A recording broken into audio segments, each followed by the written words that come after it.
오늘은 9월 4일 금요일입니다. 어제 카카오스토리 박찬배 소장님께서 좋은 글을 올려주셨는데요.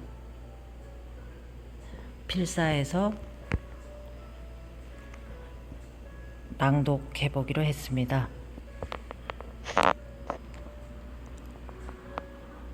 어느 청년이 집 앞에서 자전거를 열심히 닦고 있었습니다. 그때 지나가던 한 소년이 발걸음을 멈추고 그 곁에서 계속 호기심 어린 눈으로 구경하고 있는 것이었습니다. 소년은 윤이 번쩍번쩍 나는 자전거가 몹시 부러운 듯 청년에게 물었습니다. 아저씨, 이 자전거 꽤 비싸게 주고 사셨지요? 그러자 청년이 대답했습니다. 아니야, 내가 산 게 아니고 우리 형이 사주셨어. 아, 그래요. 소년은 매우 부드러운 소리로 대꾸했습니다. 청년은 자전거를 닦으면서 이 소년은 틀림없이 나도 자전거를 사주는 형이 있으면 얼마나 좋을까? 라고 생각하고 있을 거라고 믿고 그런 형을 가진 자신이 정말 행복하다고 기쁨을 감추지 못했습니다. 그래서 청년은 소년에게 다시 말했습니다. 너도 이런 자전거 갖고 싶지?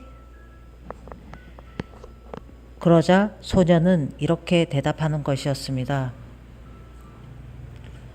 아니요. 나도 동생에게 자전거를 사주는 그런 형이 되고 싶어요.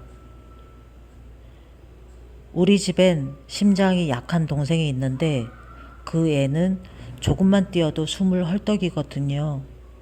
나도 내 동생에게 이런 멋진 자전거를 사주고 싶은데 돈이 없어요.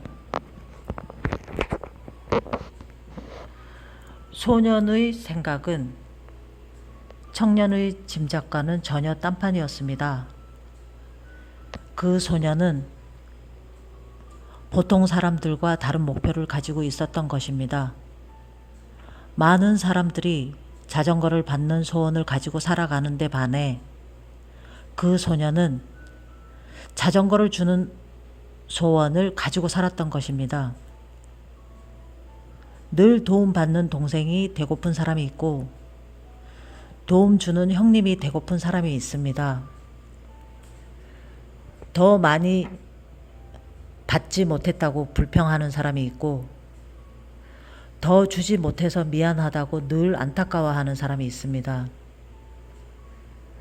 33세에 백만장자가 된 록펠러는 43세에 미국의 최대 부자가 되었고 53세에 세계 최대 갑부가 되었지만 록펠러는 행복하지 않았다고 합니다.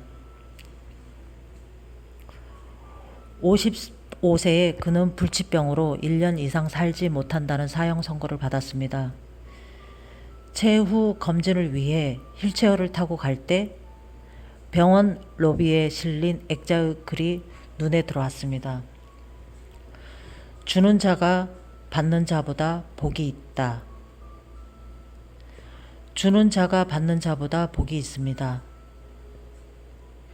그 글을 보는 순간 마음속에 전율이 생기고 눈물이 났습니다. 선한 기운이 온 몸을 감싸는 가운데 그는 눈을 지그시 감고 생각에 잠겼습니다.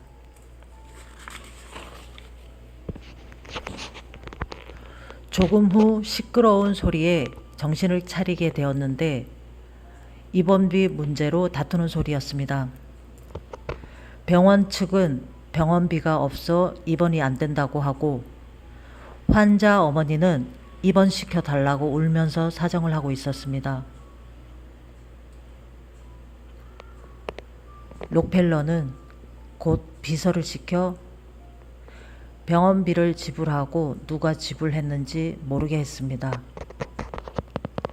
얼마 후 은밀히 도운 소녀가 기적적으로 회복이 되자 그 모습을 조용히 지켜보던 록펠러는 얼마나 기뻤던지 나중에는 자서전에서 그 순간을 이렇게 표현했습니다.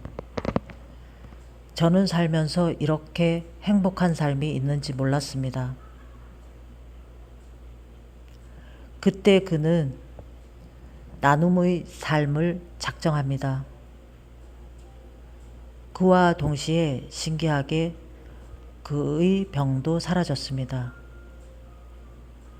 그 뒤 그는 98세까지 살며 선한 일에 힘썼습니다. 나중에 그는 회고합니다. 인생 전반기 55년은 쫓기며 살았지만 후반기 43년은 행복하게 살았습니다. 위대한 것으로 향하기 위해 좋은 것을 포기하는 것을 두려워하지 말라. 존 록펠러.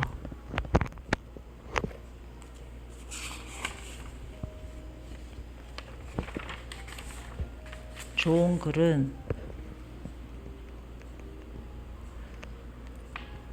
마음을 참 따뜻하게 하는 것 같습니다.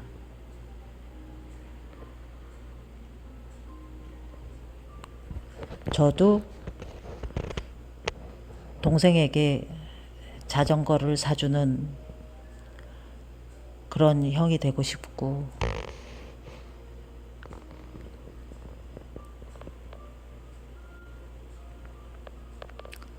더 주지 못해서 미안하다고 늘 안타까워하는 사람이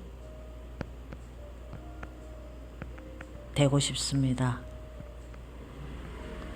글을 읽다 보면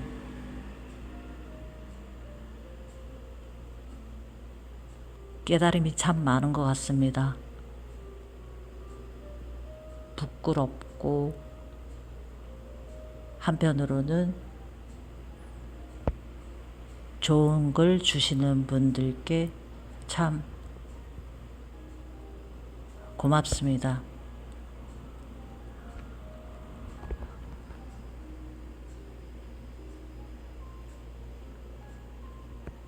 감사합니다.